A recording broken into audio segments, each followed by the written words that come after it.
Okay, good morning, everyone. We'll begin very shortly here. We're admitting everyone from the waiting room, so we're going to give everyone a chance that wants to participate the ability to log on. So we're beginning in just 1 minute. Thank you for your patience.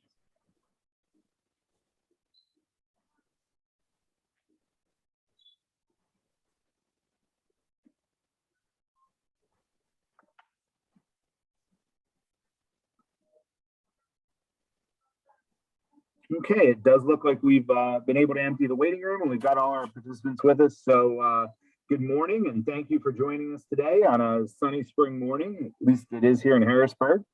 My name is Brian Campbell. I'm the director for the Bureau of Curriculum Assessment and Instruction. And today my team and I would like to present another web training module designed to help LEAs implement the Act 158 graduation requirement.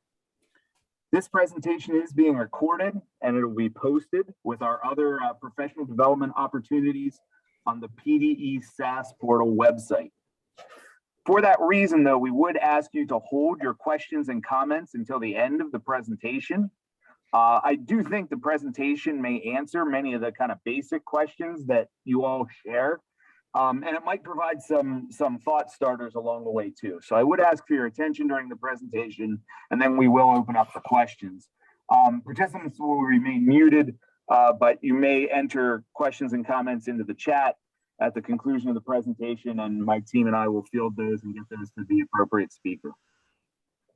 I mentioned my team, so joining me today to help present all this information to you is a handful of my colleagues. Jean Deisel is with us. Jean is a consultant for the department who manages the curriculum framework for the state and the SAS website. Amy Monroe is with us. Amy is a educational technology and policy specialist from the Division of Instructional Quality.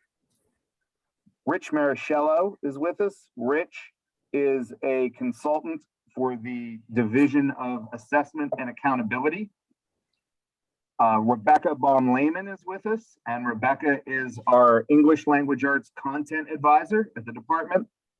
And Laura Friederici is with us, and Laura is the Career Education and Work Readiness Advisor. We also have a special guest, so to speak, with us is Andrea Brown. Andrea is from PLS, Performance Learning.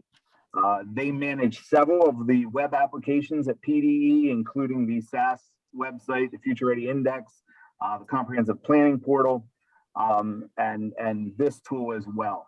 So Andrea led the team of programmers and designers and folks who put this tool together.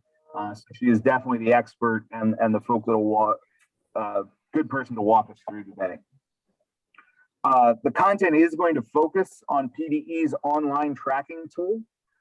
This is a voluntary online resource that will help you both track artifacts and evidence toward pathway graduation, and it also helps you make decisions as you counsel students and self-select proper pathways for those kids. The app is available to you free of charge through the My PDE Suite section of applications on the SAS portal. And also on that SAS website is the graduation toolkit, which gives you plenty of resources, definitions, breakdowns of the pathways and the criteria and acceptable evidence. So all of that will be presented. I'm going to turn the presentation over to Andrea, and Andrea is going to walk you through the tool. Thank you, Brian. Good morning, everyone. Like Brian said, I am Andrea Brown. I'm the Senior Education Systems Manager at PLS Third Learning, and we've been working on the Pathways to Graduation tool. Yes. Our purpose in creating this with PDE was really to create something very easy and accessible for you to use to track the graduation pathways of each of your students. As Brian said, it is an optional tool. Just a couple things before I dive in. The students are tracked in the tool with their student ID, not with their name, because of the nature of the data stored here. So to make sure that we're keeping that confidentiality, they are stored in the tool with their student ID number. As I go through today, I will be using all test data. So although you may see school district names, none of the information I'm sharing today belongs to that actual school district or any real students at all. It's all test data that I'm entering. So I think those are all of my disclaimers. So I'm going to go ahead and jump in. As we go through the webinar, just keep those questions in mind and you can enter them in the chat. We'll get to those at the end, as Brian had mentioned. We're going to go through access and help documents and technical support today.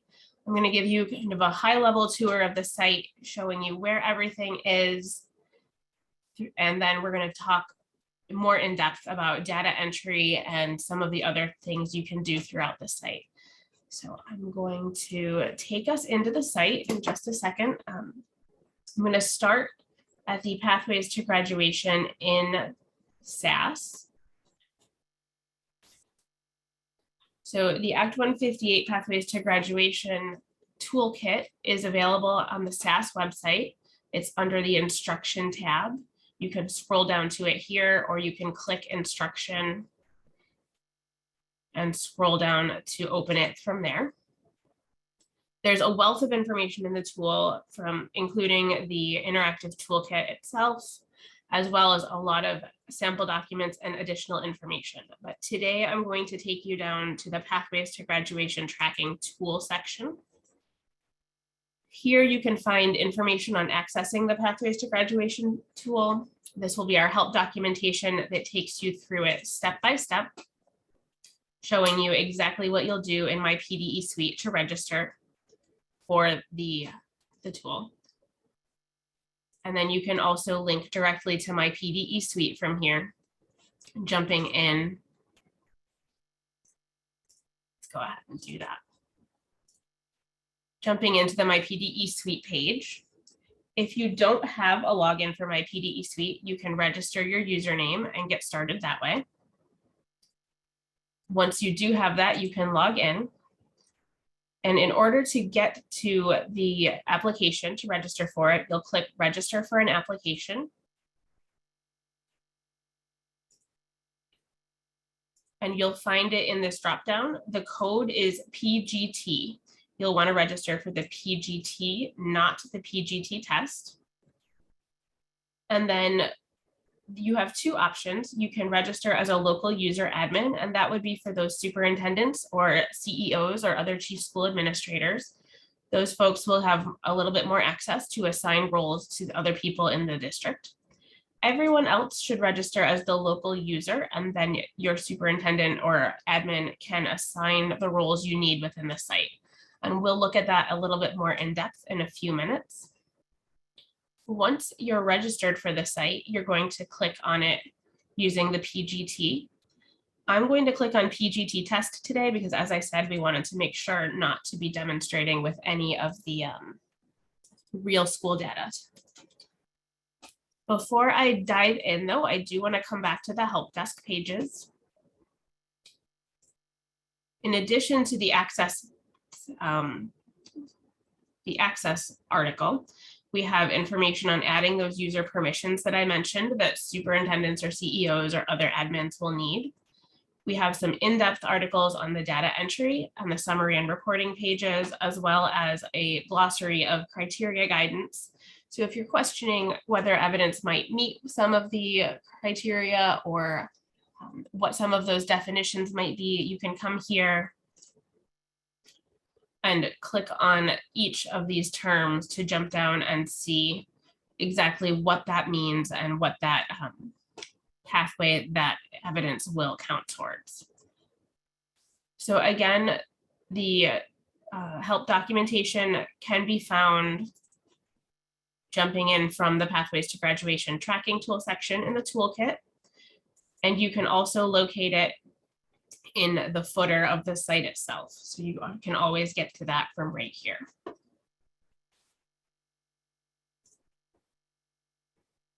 And as we continue on through working on this tool, the help documentation will be updated frequently. So if there's anything that's missing or anything that changes, this documentation will change as that happens.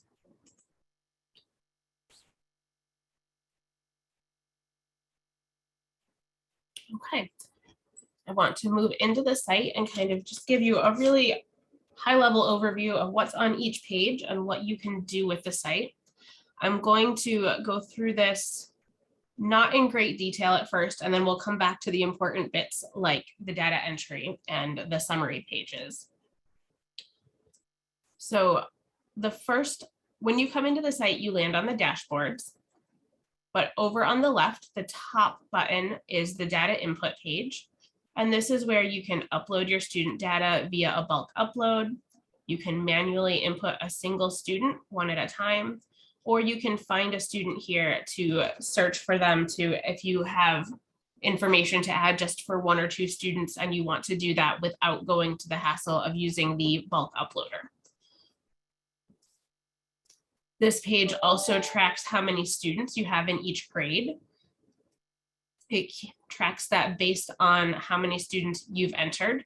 This information is based on what you put into the site, so you may want to compare it against other systems to make sure that the numbers are more or less on track.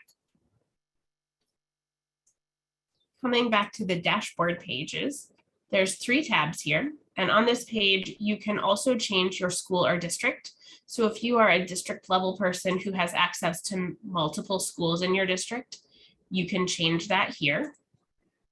You can also select your graduation year, and this will drive what you see throughout the entire site. So you may want to view all and take a look at all of your students that are in the high school, or you may want to simply be looking at your freshmen, sophomores, juniors, or seniors to see those particular numbers. Just for the sake of the demonstration, I will set it to all. So we're looking at all of our information here.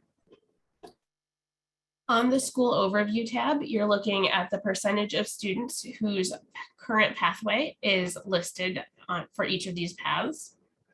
It also includes utilization of IEP goals and utilization of waiver in case you have assigned students to those alternate pathways, if you will. You can keep track of how many students percentage-wise have had that added to their account. You can also from here jump into the pathways progress, which is the individual overview of a student's progress, or the summary page, which is an overview of your entire school or grade, depending on what you've selected up here. This page also has links to all of those resources we talked about in the Act 158 toolkit on SAS. So you can jump into all of those straight from the tool if you find that you need to look at them. The second tab on the dashboard is the student overview. This tab here offers information mostly about whether students have started a pathway or not.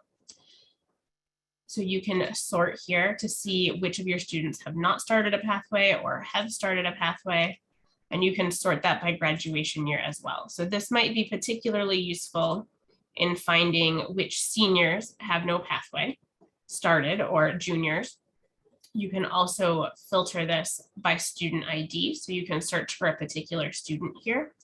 Or if you change that graduation year at the top, you can look at a single class here.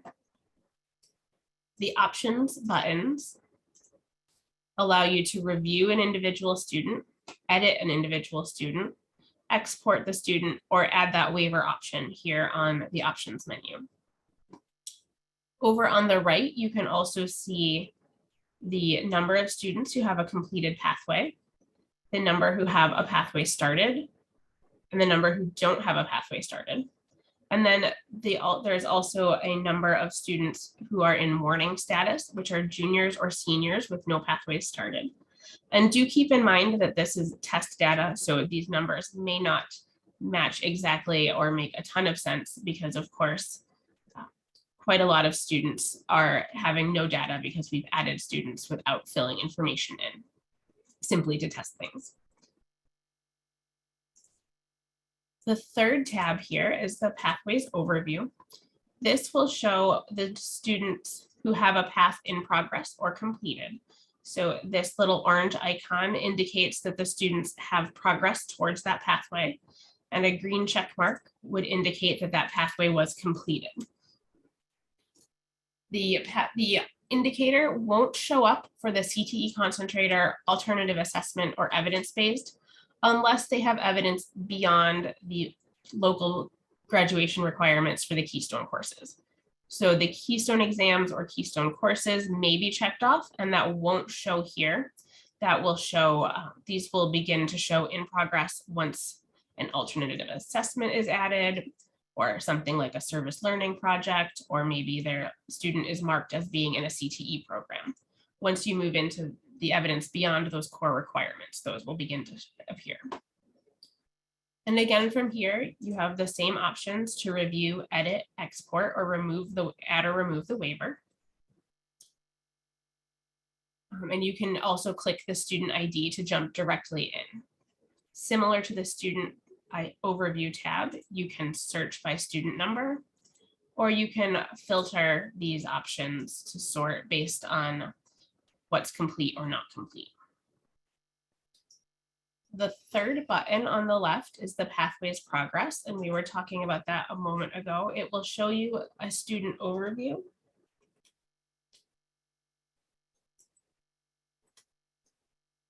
For an individual student. You can search for the student number here. If you have a student selected, it will automatically show that, and I'll show what that looks like in a few minutes. I've chosen one that doesn't have any evidence. Let's see if I can find a better student here. Okay, we'll go back to the student I was looking at with no evidence. No problem. Okay, so if any of these pieces were filled in, it would fill in the graph. So if I add perhaps a proficient Keystone score and come back to the Pathways Progress,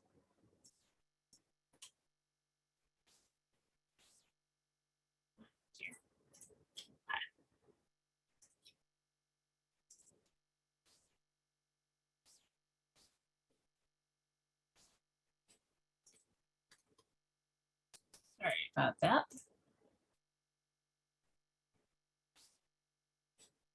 This page doesn't want to show for me on the staging. That's okay, we'll come back to it. I'm sure we'll figure it out. It demonstrates the Pathways Progress for each student, filling in those circles that we saw. The summary page lets you export a summary for your full district or your full school. That summary page will show what's on the screen there. It will give you a printable PDF showing you how many students have graduated in that particular pathway. From here, you can also jump into the individual students, and you can change and filter this by graduation pathway. So you can look at the composite or the proficiency, and that changes as it goes. That PDF is taking a bit to compile because it's fairly large. Once that pops down, we'll take a look at it. You can also search for a student, an individual student throughout the site. And you can, that will open similar to what we did a few minutes ago. Once you look for that student, you'll be able to access their data pages. And then there's this settings section. And I do want to spend a couple minutes here showing you what those administrators will see when they go to add people. So if you're the superintendent or the CEO or have otherwise been granted admin rights, you can open the school that you're looking at and see all of the users that are assigned to that school, and you can give them the proper permissions. So for the administrators, obviously that will be checked off, or the owner, data steward, writer, and viewer. And in order to talk about those roles, I'm going to hop back into the help desk information to give you those definitions. The administrator can add and edit permissions for an institution and does own the site for the district. The owner can have the permissions of the data steward and the writer, but cannot add and edit permissions within the institution. The data steward has the ability to perform bulk uploads, transfers, and can deactivate students, but can't enter or change other information. The writer role can edit any student pathway data, and the viewer can view student pathway and dashboard data, but cannot make any changes. Okay. Once that is added, you can save user access, and that will update for any users you've changed within that institution. You can also view permissions by user. Looks like I've gotten myself in trouble. I'm going to reopen this.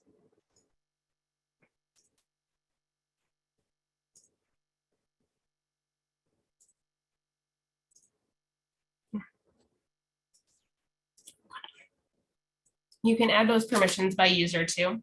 And that is working on our regular production site, but for some reason it's not working for me this morning. So we're going to come back to that, and I'll make sure that those pages are available to you in the user permissions page on the help desk. It would look like this. You would select a single person and be able to check off whichever roles they needed in multiple schools at once. Okay. So that's really an overview of the full site. Those are all the different pieces and parts. Now I want to walk through adding data with you. So I'm coming back up to the data input page, and I'm going to give you a quick look at the CSV template and talk about using that as a bulk uploader for a few minutes. So for those of you who might be unfamiliar with a CSV template, it's really a very basic Excel with just numbers in it. You can download this from the page, and you'll get our template that way. Across the top are all of the different sections that you can fill in. You can fill in any numerical data. Anything in the site that is non-numerical at this point does not go in the bulk uploader. You can use it for any the Keystone exam scores or any other scores for the various alternative assessments. If you have students with non-numeric proficiencies for the 2020 Keystones, that we're doing through the help desk right now. So you can contact the SAS help desk at helpdesk@pdesas.org and inquire about that, and they will go ahead and get you set up with the information you need to do that non-numeric proficiency. The instructions for that are also in the help pages. Coming back to the CSV file, the first 4 fields are required: the student ID, the AUN, and the branch number for your school or district, and the student graduation year. You can fill these in for students who you don't have any further data for, and that will create their record. So if you fill in, if I add another student down here, that information will be added to their account. I can give them a graduation year, and I don't need to put any further data in, and that will add that student record so that you can come back to it later to add information for them. So if you want to load all of your students as freshmen and just get them in, you can do that without any additional information here. Beyond those first 4 fields, nothing is required. You can fill it in with just the scores that are applicable to that student. So you'll see I have some holes in mine. I have one student who has taken the ASVAB, one with the SAT, a number who have taken their Keystones, but some who have not taken a single Keystone exam or a couple of their Keystones. So I filled all of that in here.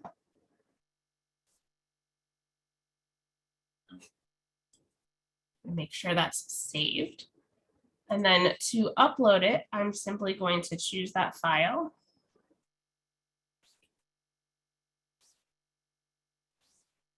And open it. And then I'll click upload file. Depending on the size of your file, it may take a minute or two here. And then you'll get a job progress report. At the moment, I do believe there's a little bit of trouble in the Firefox browser, so you may want to use Google Chrome for this for now. We are working to correct that. And it will show you that each of the students has been added and what has been added for that student. If there were any errors here, it would show that. It looks like my job isn't quite finished. It's processing some of those later numbers. And I don't have any errors, but if I did, they would display down here at the bottom. As the user, you can see all of the jobs that you've added. So you can see my job is still processing. It might take a couple minutes, but I've had some that completed earlier. While that is processing, you can move on and continue using the site. So you can go back into the dashboard and you can start seeing those students. You can see that some of those folks that I added are showing up in the dashboard now. You can work with those records and you can go ahead and open them in the data input pages. So I'm going to open one of these. I'm actually going to go ahead and open that one that had no information in it. When you enter that information for a single student on the data entry pages, you can go through this in a couple of ways. You can go through it sequentially and add all of the students' information here. So if you had perhaps a transfer student or a student who was coming in from out of state and you had just one student to add, you might want to go through and do that here in the data input page and just get their information in quickly. This is obviously not how you would add the bulk of your students who you're going to add through the bulk uploader. But what you might do is come into a student who already had much of their information to add one or two things that had changed or that they had added to their account. So if, for example, you have a student who finishes a service learning project or who has an internship, you could come directly in and edit that information on the data input pages without having to go through the bulk uploader pages. Here on the data input, you can jump to any of the pathways that you'd like to. You land on the quick start questionnaire, which answers some questions or which offers some questions about things that are across multiple pathways. There's a page dedicated to Keystone scores, and then there's a page for each pathway. Just for the sake of making sure we cover everything, I'm going to go through them in sequential order. But again, if you were coming to just add a service learning project, you could quickly jump to the evidence-based pathway and scroll down and add that. On the quick start questionnaire page, you can activate or deactivate the student. So if the student has moved away, you can deactivate their account to ensure that they are not included in your reports. The Keystone exam scores can be added here. You can also check off the local criteria met. So I'm going to give my student some scores.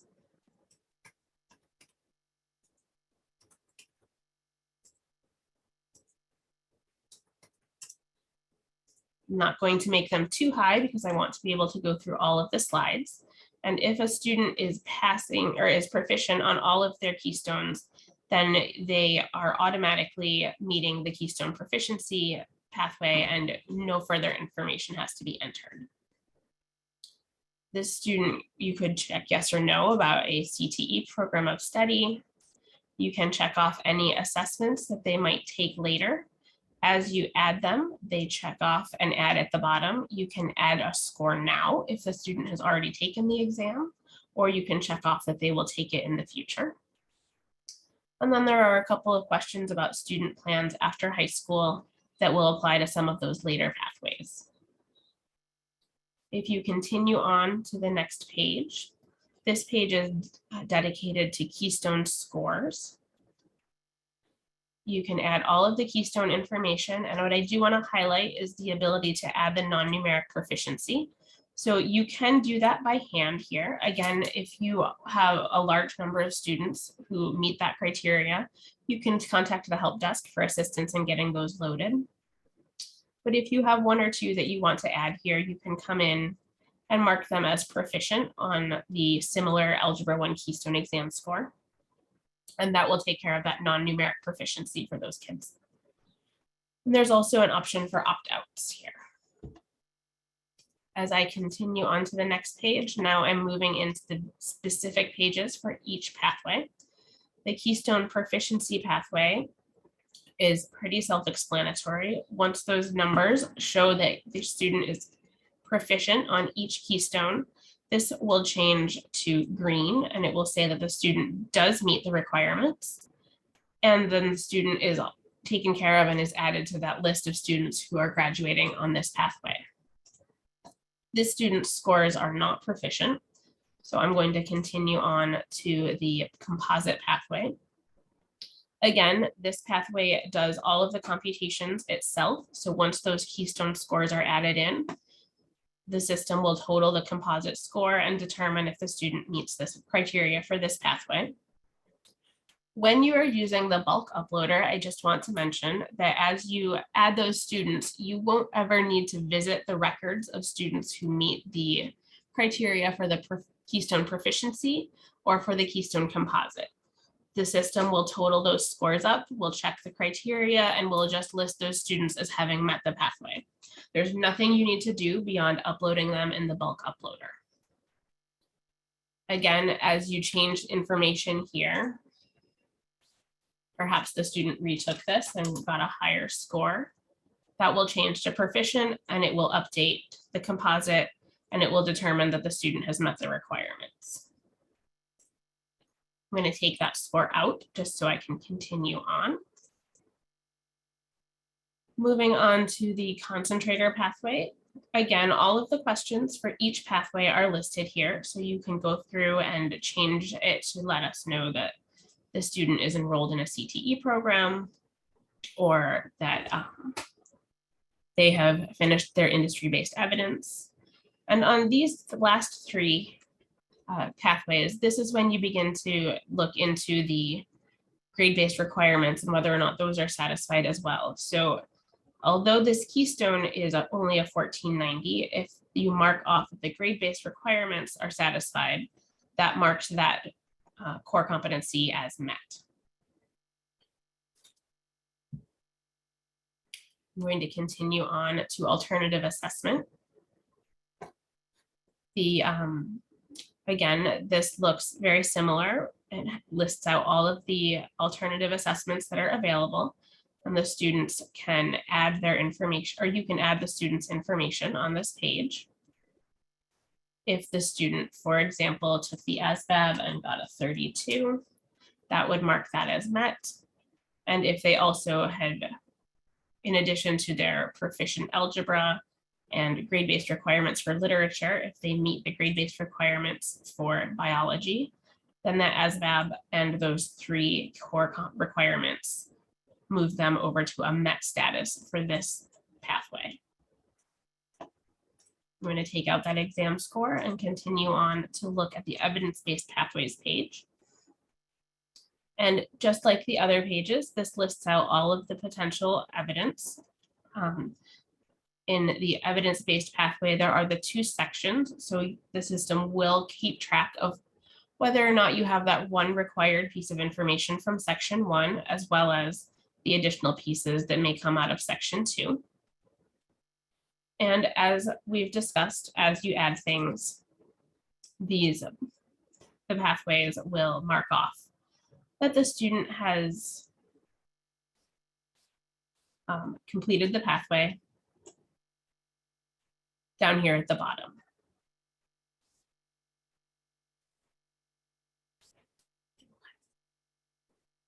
So coming back to those dashboard pages, as you enter information, these different graphs will automatically update to reflect the information that those students, that has been added for those students.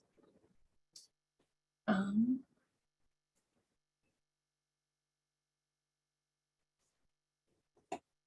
I think that's really the bulk of the information for the site. There's not a lot of different clicks to make on the site. It's a very slim and light site that's pretty easy to use. There's a ton of information stored here. So as we were discussing, the bulk of the information in the site is really contained in those data entry pieces, getting that information into the bulk upload and getting that information into the data entry is what drives the site. And once you get that information in, you really begin to see how this looks for your school or your district.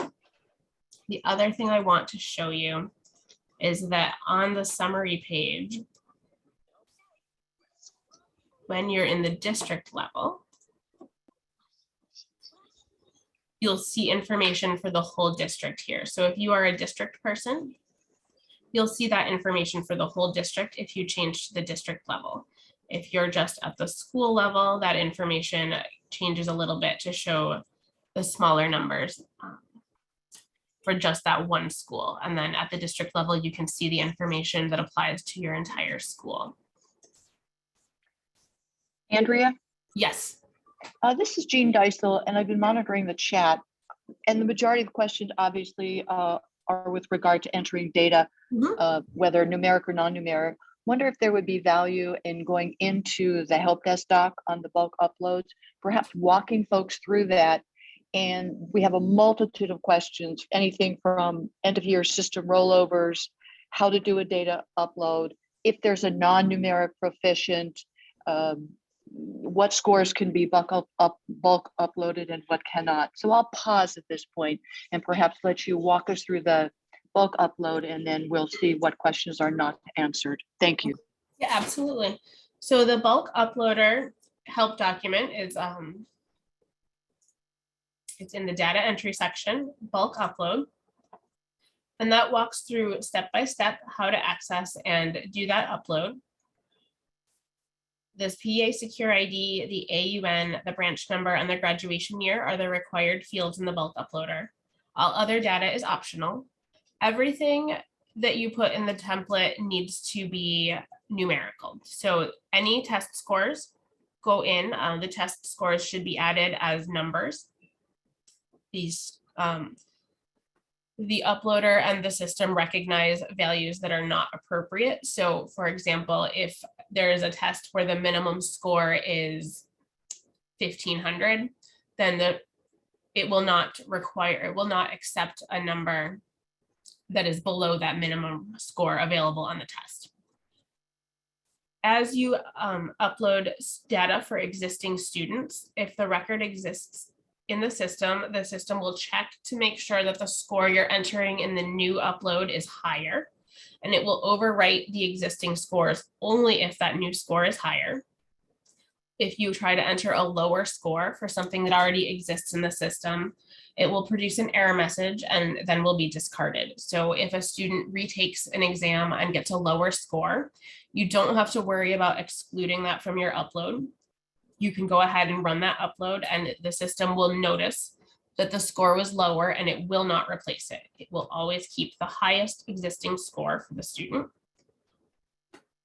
Once you fill in that CSV file with those pieces of information, you'll go to the choose file and upload file button. Then the file will, it'll queue for uploading. And as I said, it may take a few minutes depending on the size. You can check your progress on the imports progress button, and then you'll be able to review the students in your dashboard or in the individual student information by searching for that student number at any point during the process once they've been uploaded. In terms of what data can be entered, the information that's available in that bulk uploader is anything that's numerical, test scores, mainly the Keystone exam scores, any of those alternative assessments, the AP, the IB exams, the SAT subject exams, the SAT, the ACT, all of those things. What is not included is anything that is not numerical. The only exam that I believe that affects is the ACT work keys, because those scores are in words, bronze, silver, gold, etc. So that would need to be added at the moment by hand. And then things in the evidence-based pathway or in the CTE pathway, such as that whether or not the student is involved in a CTE program or adding a service learning project, an internship, an externship, that kind of thing. And then I can speak to the non-numeric proficiency as well. For students who were enrolled in a Keystone course in the spring of 2020, we are handling that through the help desk. If you email the help desk, they will give you the information to request a secure file transfer, and we can go ahead and add that for you. After you email the help desk, you'll see that there's a series of emails that you'll receive, and you'll fill in that information. The file that you'll need to send should include your student's student ID, school, graduation year, and should indicate the subjects for which each student has earned a non-numeric proficiency. And that information will be added. We anticipate the turnaround time to be 3 to 5 days, but we're hoping to make it a little bit quicker for you depending on the volume we get. Jean, does that cover the answers to those questions about the bulk upload? I think it does. There are just a few more questions as well, and I'm going to give them to you in random order. Okay. How will this help us with state reporting? Absolutely. At the district level, you're able to download a report that mirrors the FRCPP graduation report. So that information will be able to be copied and pasted out of that report you download and right into the FRCPP reporting tool. And just to clarify, there are a couple of questions here. Can I bulk upload by grade level? Absolutely. If you want to do a single grade level at once, you can do that. If you would like to do all of your students at once, you can also do it that way. So if I log on to the PGT and I go in there and Allison says, but I don't see any of my students in the site, is it not yet ready? Perhaps you need to explain how students, quote unquote, get into the system. Sure. You'll be doing the upload of students. So your student records are created when you do that bulk upload. The information you put into the bulk upload is recorded line by line for each student record.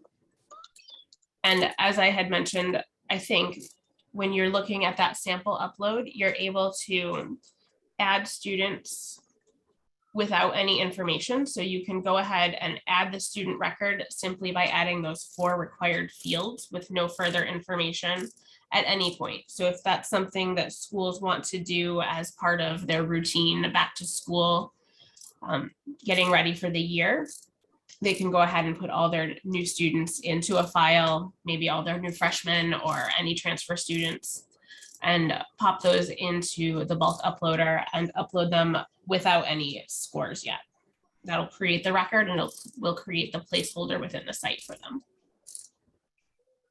How about overriding scores? I believe there was a question at the end of the year. Is there any sort of system rollover or anything we need to be cognizant of? Everything stays in the site throughout the student's time in school. So as the student comes to the end of the school year and perhaps freshman, sophomore, junior year, there's nothing that needs to happen. It will stay in the site until the next upload is done. And at that point, it will check to determine if the scores in the new upload are either the same or lower, at which point nothing is done, or higher than the existing scores, at which point it would be replaced. Alrighty, so let's talk about what we're going to call deactivated students or students that are no longer in the system. Just remind us of how that happens. We have a student move out, for example. Absolutely.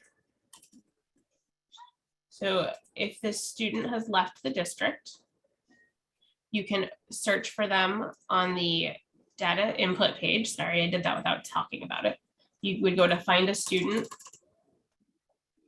find their student number, edit student data, and then you can change that student to deactivated, which locks the account so it cannot be further edited, and it excludes it from all reporting so that that student won't show up in your graduation list for the PDF that you print out, and it won't show up in the state reporting to the state either. Alrighty, and on the other side of the coin, we have students moving in, obviously moving out, moving in. So you did touch upon this a little bit earlier, but maybe clarify, how do we get data for new students? Sure. So if a student is transferring into your district from a district that used the Pathways to Graduation tool and has data for that student, when you include the student in a bulk upload, that student will, you will get a notice that that student already exists based on their student number. And it will ask you if you intend to move that student into your district or not. At that point, you would double check your information and make sure there wasn't an error in the student ID number. But if it's correct and the student is a transfer student moving in, you'll accept that and move that student into your district. If the student was deactivated in the old district, they will be reactivated in your account so that you can view their data. And at that point, we do recommend that you review their records and make sure that everything that you see there makes sense for your local requirements. And then the student would become part of your district and you would be able to access their information just like any other student. And the sending district will get a notice that a student has been moved out of their account, just to let them know that the student has moved over to a new district so they can double check that. Make sure that the student did in fact transfer out of their district. Next question really asked, and there are many, many, many questions. I'm not sure we'll be able to answer all of them, but at what point may we enter students into the system? Is there a particular grade, a particular class, a keystone? What's the marker for when we enter students into the system? That's really a local decision. Students can be entered at any time with any graduation year. They don't need any specific pieces of information. You can enter them before that they've taken any keystones with just their student ID and that other required information, or you can enter them in the first upload in which their keystone exam scores appear. It's really whatever makes sense for you to do at your district level. We have another question with regard to an issue that has come up even when we did our pilot. Is there a way to add student names? Because searching by PA student ID is, as Holly says, laborious and cumbersome. Yeah, unfortunately, just due to the nature of the data we're storing here to make sure we maintain confidentiality, there is not a way to add student names at this time. Regulation actually prohibits that from minors. Yeah, and we still have the question with the surrounding the deactivation. So the deactivating of a student is a deliberate effort on your part or on our part as the users, because someone said if we do an upload and the student isn't in that upload file, is that student marked as deactivated? I believe the answer is no, but please confirm, Andrea. That's correct. That does not deactivate a student. So there's no reason to include all of your students in every upload. You can include only students whose information is relevant. So if you have a handful of students take an ASVAB or an SAT or something of that nature, and you want to upload just those maybe 20 or 30 students, you can do that without putting any of the other student accounts in jeopardy. But again, just leaving it out is not sufficient to deactivate the student. The student has to be deactivated with a deliberate action on the part of someone who has access to the system. So that if I do deactivate a student, perhaps he's moved out of the district, that's a necessary action on my part so that the receiving school can access the data. Is that correct? That is correct, yes. All righty, because Stephen asked, or Steph, I'm sorry, says, so all withdrawals and new students are one at a time, no uploads. You want to comment on that?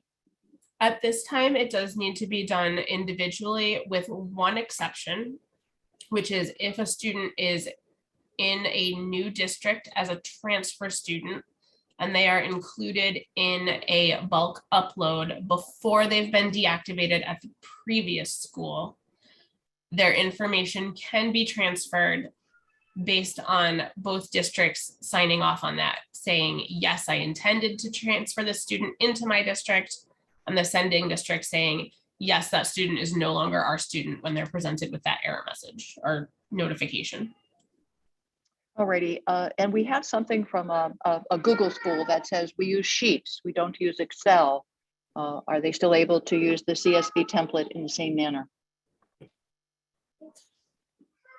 I believe that you can export from Google Sheets as a CSV, and I do think it's going to need to be saved as a CSV in order to function properly. But I can check that with my development team and get back to Jean, you and the rest of your team with an answer, a definite answer on Okay. that. Thank you.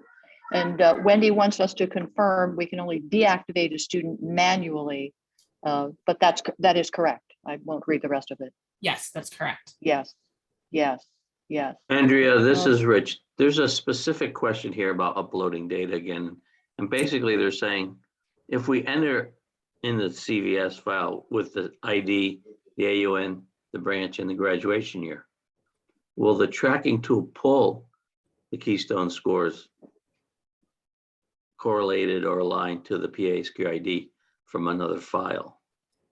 Or No, they the have to actually, information they needs need to be- add that data to the Keystone data file. Exactly. It upload. needs to be put into the CSV file and uploaded at this point. Right. I think There's no connection to any of the other Right. sources of data.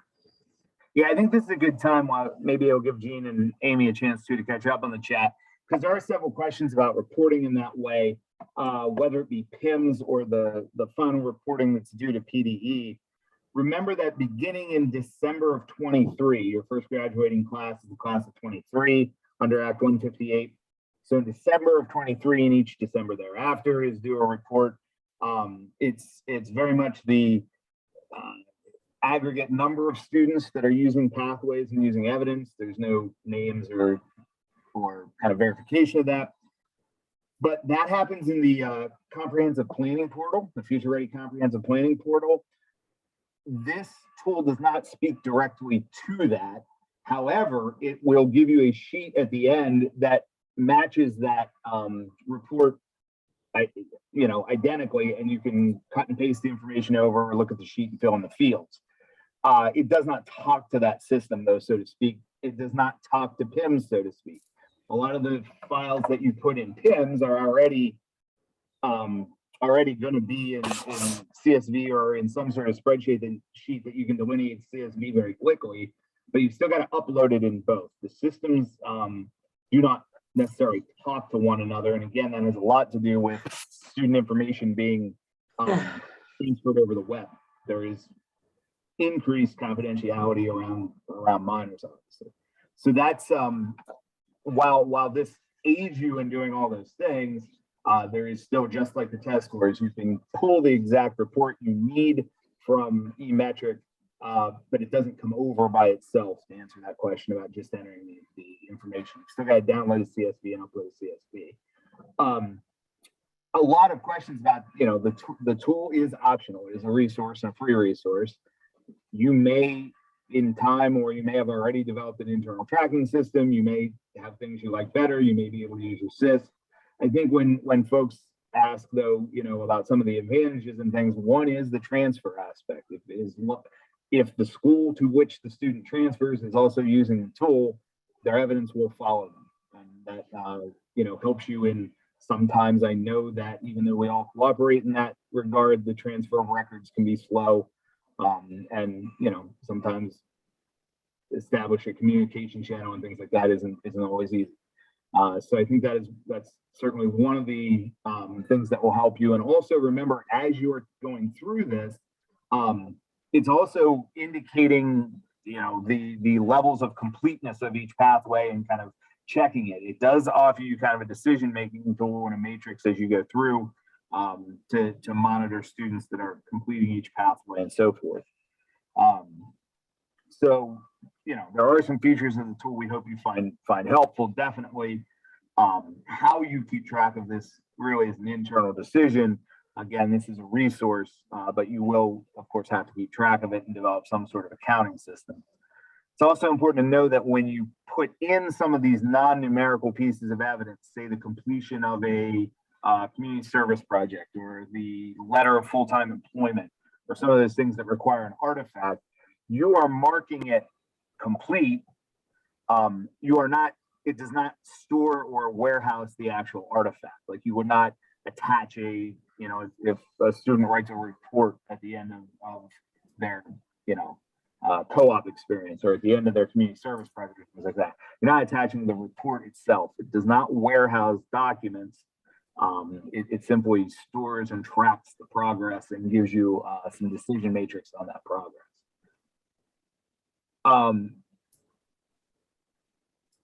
The tools data will only be active.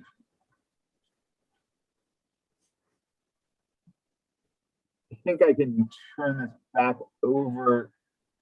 Heather, I'm sorry, I'm not sure I understand. So the tools data will only be accurate if enrollment is verified for each student prior to polling in 23. I'm not 100% sure. I may ask you to clarify that. So I can turn it back over to Gene. But there are a lot of questions about reporting. All of the reporting is you can download and move over into the different systems, the comprehensive planning portal, or PIMS to this system, or vice versa. But it's not uplinked in the form that it talks to one another, so to speak, automatically. Thank you, Brian. We have a couple of other questions that to some degree, Andrew, you may have actually responded to, but perhaps need a bit of repetition. Question was asked, can I bulk upload my non-numeric proficients? Because obviously, based on 2020, we could have many, many, many of those. Right. The non-numeric proficients we're working with the help desk to do that. So you can email. I lost my mouse for a second. You can email helpdesk@pdesas.org to request assistance with that, and you'll securely transfer the file to us via a file transfer system, and we will enter that information for you. The other question, and I'm not exactly sure, but Vince says, can you upload on certain fields? Not exactly sure what he means, but Vince, if you want to clarify that, or Andrew, you have an idea of what he's talking about. Anything, if you, Vince, for example, are only looking to add, perhaps maybe you have your AP scores back and you're just looking to add those AP scores, you can fill in a CSV with just those 4 required fields and the AP scores, and that will update only the AP scores. I think that's what you're asking. So you do not need to fill in everything in that CSV file every time you upload. I do see we have a question which we responded to earlier. This recording will be posted. It needs to be moved on for ADA compliance and closed captioning. So it's not an immediate turnover, but as soon as it comes back to us, we will post it in SAS. We have the training, all of our trainings posted in there. So I remind you to go to the as we call it, the one-stop shop for Act 158. The PowerPoint, brief though it is, will be posted there again, along with the ADA compliant presentation when we're able to do so. So it may be helpful to review this and perhaps share it with others. I think maybe, Andrea, and we had several questions on the rollover notion. Maybe I'm not understanding it properly either. I think Brian responded to it too. The system remains intact, and the data that you put into the system stays there until if you enter a new file and do some overrides or the like. But there is perhaps maybe rollover is not quite the right word. The system stays intact, and you do what you need to do to update it as you move forward. Alrighty. And just a reminder, Susan, you had said you had to step away. You upload the data into the system. I would encourage you to look at that help desk doc about how you upload, create CSV files and upload, whether it's Keystone scores, AP scores, ASVAB scores, or whatever. And Tanya, you asked the question about transfer students. This is not unlike, and we've all lived this life, where we get new students and we get nothing. We don't get a transcript. We get a child walks in the door and says, we moved into the district and here I am. So The struggles, I wish we had an answer for that, but the struggles that you go through with the kids who walk in sort of empty-handed and say, here I am, you know, it's the correspondence with the sending school to ask for that data. So that's a challenge that you need to address and evaluate if you actually don't receive anything, but or you receive correspondence that the student has met the pathway. It's an LEA decision as to whether you accept it or move on. It does give you And the choice though, when you get the message that a new student is transferred in, it shows you what evidence it is transferring over, and you can choose to accept or deny that evidence. yeah, and if it's in the system, we're lucky people. If it's not in the system, we do the best we can. I did I'm see a not- question about whether if you upload the student as an 11th grader, they become a 12th grader next year. Brian, it looks like you answered that, but it's actually a little bit easier than that. So I just wanted to clarify that the system works on graduation years, not on grade level. So if you upload the student with a graduation year of 2024, that remains their graduation year unless you go in and edit it. So if the student for some reason is no longer going to graduate in 2024 and you need to adjust that, whether they're graduating early or late, you can change that. But other than that, the system operates on the assumption that they will graduate in the year that you listed. We do have a question about out-of-state transfers from David. David, I would refer you to the toolkit. We do have a section in our toolkit on transfer students and how you evaluate those students. For example, you use the New York regions, there would be others as well. So I would refer you to that piece in the toolkit, and that will give you sound direction. Again, this is an optional tool. If you have something better, I've talked to other districts that say they've created their own spreadsheets or they've got their own system. You know, that's absolutely fine. This is an opportunity for you to use or not. And I'm not sure we've answered every single question here. We've tried to hit on the big ideas. Perhaps we'll give you an opportunity in the next few minutes if there are any other questions that you would like us to address, but remind you to perhaps slide through the chat so that questions aren't repetitive.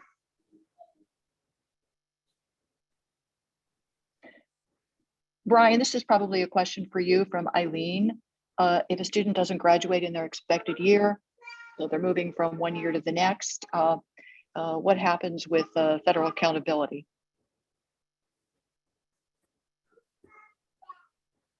Federal accountability is always best score to date at the end of their 11th grade year. So it would matter what grade they're repeating and so forth, but that's a federal rule that does not change. The student has two 11th grade years. It's the end of their 11th grade year. If they repeat 12th, it doesn't affect anything done in 12th, doesn't affect federal accountability anyway. If they repeat a grade earlier than 11th grade, then it just extends them into the count in the year in which they hit 11th grade. But accountability is always the best score to date at the end of 11th grade. And so Eileen follows up on that, Brian, and says we can report them in the pathways in the actual year that they graduate, correct? Yes, that is correct. Yes. And Yes. that exists now. I know the reporting isn't as detailed, but yes, your graduation year is determination is a local decision. And that can move up, down, be whenever you want. It's just the accountability year doesn't change. The Tanya, so go score ahead. on the metric, 2 weeks, about 2 weeks or less, it should be in the month of March, probably about the last week of March. I'm just going to say the end of March, late March. Tanya did ask, creating a way to upload scores from eMetric or Keystone Results spreadsheets would be helpful in the future. So at this point, you have the option to use the CSV file, correct? That's right. And you can get that from eMetric.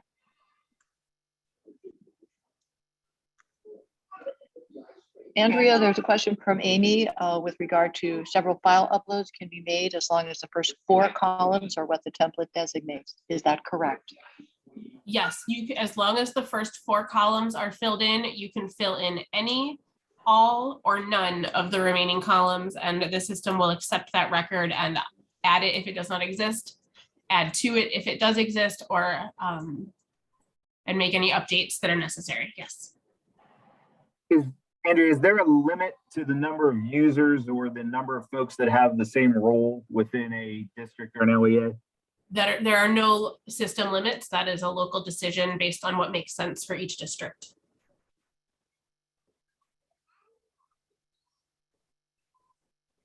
Perfect, thank you.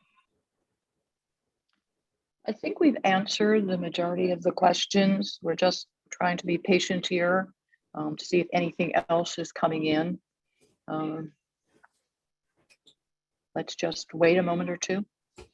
While we're waiting, perhaps we want to, we'll drop in there's a help desk, a SAS help desk, and I think Andrea alluded to that, where you can either send an email or make a call. If you need technical assistance, we have an RA account. If you are looking not from the side of the technical issues, but actually questions revolving around the actual requirements itself. So I'm going to drop in the RA account. And again, not so much for the technical work. Andrea has dropped in the help desk. So you have two ways to look at this. If I need technical help, it's the SAS help desk. If we have questions around the legislation and what applies or what doesn't, you can go to the RA account. And I've provided both the email and the phone number for the help desk. Thank you so much. Amy asked a question, do you need to carry the non-numeric proficient? They do not count toward the Keystone proficiency pathway. Brian, you'd like to answer that one, I'm sure. I'd like to answer that one. Yes, they do. They do not. So the proficiency pathway is 3 proficients, be they in any combination of those that are earned through a scaled score or through a non-numerical proficient. So proficient from a student that tested, a proficient from a student that received the Act 136 waiver, proficient on a out-of-state exam that transfers in. All of those count toward the proficiency pathway. It's a combination of any 3 proficiencies, any scaled scores, non-numerics, however you come to that.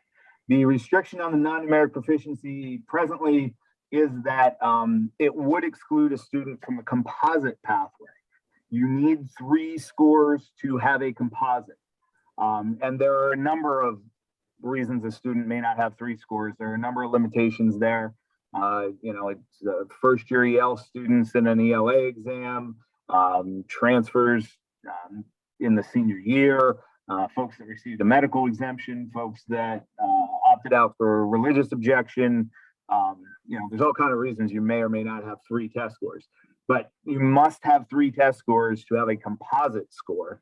So the Act 136 non-numeric proficient would kind of close that pathway for you, but you may still graduate under the proficiency pathway with a non-numeric. And I think, Brian, that Amy Monroe put in a good response there, that it can satisfy all but the Keystone composite, because we do have some pathways that seek having a proficient or advanced as one of the artifacts. That is but correct. The Keystone composite is excluded from that. There was one other question, Andrea, which is probably for you. Do you need to carry the other descriptions on the top of the CSV file template? I don't believe you do. I think if you just want to bring in the file headings that are relevant, that's fine, but you do need to make sure that you bring in exactly the same file headings. So for example, student ID has an underscore in it. If you leave out that underscore, that probably will break the file upload.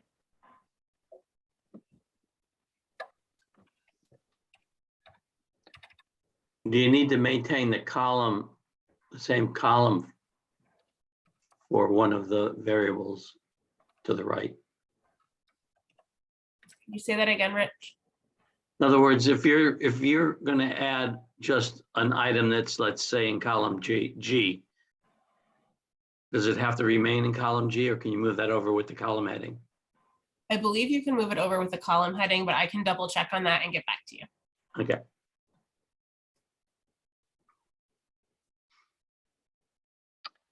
Opportunity for any additional questions in the chat?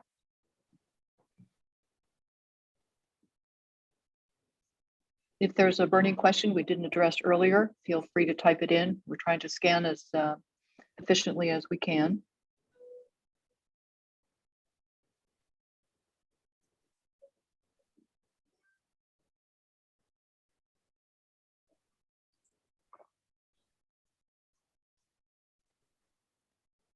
Andrea, perhaps you want to return to your slide deck because I think we have the next tracking tool session.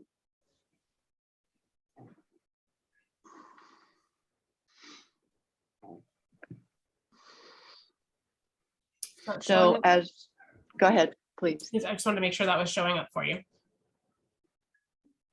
Yep, we see it. Okay. So March 30th gives you the opportunity from 3 to 400, from 3 to 4 o'clock on March 30th. That'll be troubleshooting where after you've perhaps spent a little more time in the tool and you have additional questions, perhaps you've contacted the help desk and it really didn't speak to what you were interested in. So March 30, 3 to 4. That Zoom link, David, if you go to the SAS website to the toolkit, we have that link in there for you as well. It's So the training you schedule might want to go section. there in the training Yeah. schedule. Perhaps you want to open that up. I think So- what we're doing today is probably the last of our webinars at this point. So you can see today was 9 to 10:30 for a webinar, and then the office hour is showing at March 30. And so David, there it is for you. And someone was kind enough to drop it in. Okay. There are also sessions available at the Data Summit. For anyone that is attending the PD Data Summit next week, the 21st through the 23rd, there are sessions on both the tracking tool and just some of the 158 requirements in general. Okay, and just another add-on, we've had a request from our School Counselor Association, PSCA. I know Stephen Sharp's on the call today. I'm not sure if Jennifer is.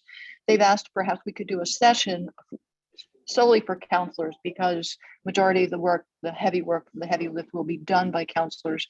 And once they've determined a date, we'll be pushing that out as well. So there are lots of opportunities. Again, this webinar coming up on the 30th, the several sessions that are occurring at the Data Summit, the school counselor, and always the help desk and the RA account. So Brian, do you want to finish this up? Sure thing, Jean. First, I want to thank Andrea and the team for being here with us and very detailed presentation and fielding all those questions and getting everyone started in the right direction with the tool.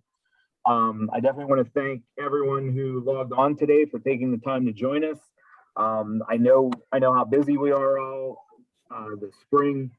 Besides just our focus on academics, I know we've got other things coming up as we start to wrap up the year and folks start to think about graduations and proms and sports and all the good stuff that comes with the good weather. So the conditions of the last years have been challenging and just amplifies all those things. So I really do appreciate everyone taking the time out of their schedule. I appreciate everyone's dedication to this initiative. While this does, I think this undoubtedly creates some new challenges for us in accounting and kind of keeping track of these things, it certainly does open up more opportunities and kind of lessen that reliance on test scores and PBAs and some things that we know were difficult for some kids. So I think this is important work, and I appreciate your leadership in this space, and I appreciate everyone logging on with us today. So have a good rest of the day, good conclusion of the school year, and do reach out to any of those sources for help. And hope to see you again at one of our presentations or office hours. Thank you so much.